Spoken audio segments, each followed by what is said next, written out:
Well, more than 3.5 million people have now fled Ukraine since the Russian invasion 4 weeks ago. That's according to the latest figures from the United Nations. Most of those refugees have travelled to Poland. Almost 2.25 million people have arrived there since the start of the war. Many of them travelled by train to escape from Ukraine.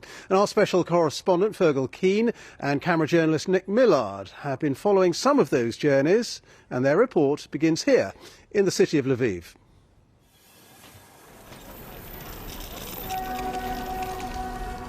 From the war's beginning, it's been a sanctuary,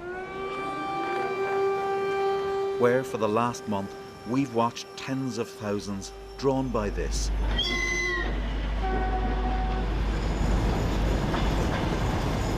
The Rescue Express, the sight and sound of hope. Even if the first days were chaotic. But desperation was transformed into order. And the trains have saved millions. Rolling through the night and the day, from Lviv to the war zones and back again. Keeping these trains running on time as they do, takes the work of so many people at all different levels on the railways. Without them, it simply wouldn't have been possible to evacuate millions of people from the danger zone.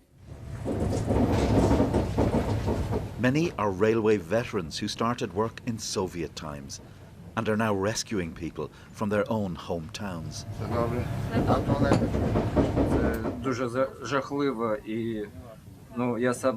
It is really terrifying. I'm from Kharkiv, and my native city is being bombed. I can feel it and I can see it, but I cannot believe it. The train also takes volunteers to war, like Petro Kocheran, age 25, an investment banker. I'm rather scared, honestly, because I knew that Kyiv been through a lot so far, including the streets where I'm going, where some of my friends are living. And I'm just not sure if I'm ready to see these buildings destroyed. This is the reality of Ukraine's war zones. And what people going the other way are fleeing. The war has displaced over 10 million.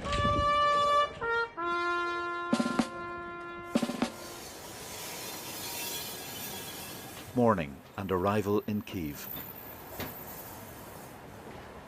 The Krivospitska family are waiting to go west.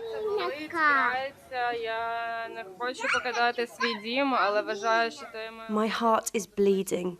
I don't want to leave my home, but it's my duty to keep my children safe.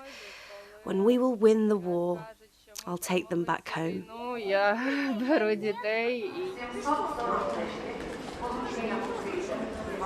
Grandad Oleg hugs his wife Olena, but he must stay behind to care for an elderly relative.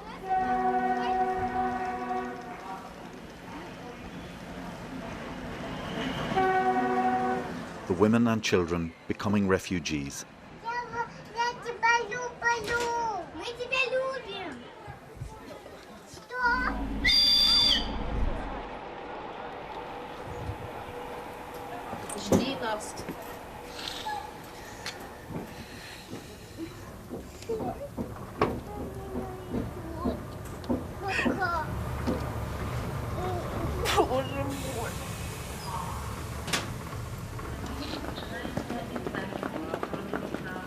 Nearly midnight, 8 hours later, and the weary travellers reach Lviv.